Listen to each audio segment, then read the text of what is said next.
Medical college విధానం ఈ private వ్యక్తులకి ఇవ్వటం ప్రభుత్వం ఇంకా ముందుకు వెళ్తూనే ఉంది. వెనక్కి తగ్గే ప్రసక్తే లేదని చెప్తా ఉన్నారు. ప్రజల నుంచి ఎటువంటి స్పందన వస్తుంది? అంటే ప్రజల్లో కూటమి ప్రభుత్వం మీద పూర్తి వ్యతిరేకత వస్తుంది. గత వైఎస్ఆర్ కాంగ్రెస్ పార్టీ హయాంలో ముఖ్యమంత్రిగా జగన్మోహన్ రెడ్డి గారు 8,480 కోట్ల రూపాయలతో ఈ రాష్ట్రంలో 17 ప్రభుత్వ వైద్య కళాశాలను ఏర్పాటు చేశారు. దేశానికి స్వాతంత్రం వచ్చాక 15 ఏళ్ళు ముఖ్యమంత్రిగా పనిచేశానని చెప్పుకున్న చంద్రబాబు నాయుడు హయాంలో కేవలం 12 ప్రభుత్వ వైద్య కళాశాలలు ఉన్నాయి. వాటిలో 2,250 మెడికల్ సీట్లు ఉన్నాయి.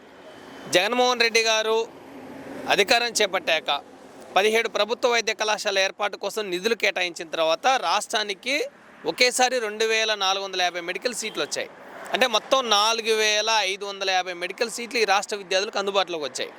15 ఏళ్ళు సీఎంగా పనిచేసిన చంద్రబాబు నాయుడు నేను 15 ఏళ్ళు సీఎం చేశా, హైదరాబాద్ నేనే నిర్మించా, సైబరాబాద్ నేనే నిర్మించా, హైటెక్ సిటీ నేను నిర్మించానని గొప్పలు చెప్పి ప్రగల్భాలు పలికిన చంద్రబాబు నాయుడు మెడికల్ ఈ రాష్ట్రంలో ఉన్న పేద ప్రతిభావంతులైన విద్యార్థుల కోసం మెడికల్ కాలేజీలు ఎందుకు ఏర్పాటు చేయలేకపోయారు? జగన్మోహన్ రెడ్డి గారు ఏర్పాటు చేసిన వాటిని ఎందుకు కొనసాగించలేకపోతున్నారు? అంటే ఆయనకు ప్రైవేటీకరణ చేయడం, ప్రైవేటు వ్యక్తుల మీద, ఆ ప్రైవేటు వ్యక్తులు కూడా ఆయన బినామీలు ఎవరైతే ఉన్నారో వాళ్ళకి ప్రభుత్వ ఆస్తుల్ని, ప్రభుత్వ ధనాన్ని, ప్రజాధనాన్ని దోచిపెట్టడం అంటే చంద్రబాబు నాయుడుకి అమితమైన ఇష్టం. అందుకనే జగన్మోహన్ రెడ్డి గారు ఏర్పాటు చేసిన ప్రభుత్వ వైద్య కళాశాలని ప్రైవేట్ పరం చేస్తూ ఉన్నాడు. ప్రైవేటీకరణ వల్ల ఆయన బినామీలకు మేలు జరుగుతుంది.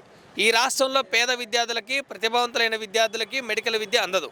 మొన్ననే ప్రభుత్వం ఫీజులు ఖరారు చేస్తుంది.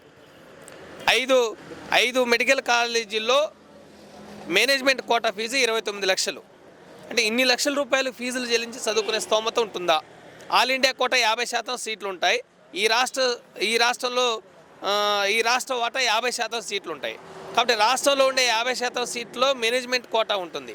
మేనేజ్మెంట్ కోటాలో ఈరోజు ప్రైవేటీకరించడం ద్వారా విద్యార్థులకు కన్వీనర్ కోటాలో సీట్ వచ్చే అవకాశం ఉందా?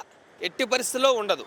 అందుకనే ప్రభుత్వము ప్రైవేటీకరించడం ద్వారా సీట్లు పెరుగుతాయి, అందరికీ సీట్లు వస్తాయి, మెరుగైన వైద్య విద్య అందుతుందని చెప్తున్న మాటలు ఏవైతే ఉన్నాయో ఈ రాష్ట్ర ప్రభుత్వం, ఇవన్నీ అసంబద్ధమైనవి, అసత్యమైనవి.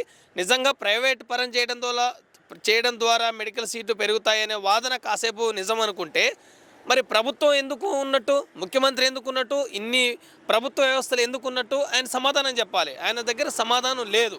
కాబట్టి డైవర్షన్ పాలిటిక్స్ చేయడంలో, ఒక అబద్ధాన్ని పదే ప్రచారం చేసి దాన్ని నమ్మించడంలో చంద్రబాబుని మించిన వాళ్ళు ఈ రాష్ట్రంలో కాదు భారతదేశంలోనే ఎవరు లేరనేది అది నిరూపణ అయింది.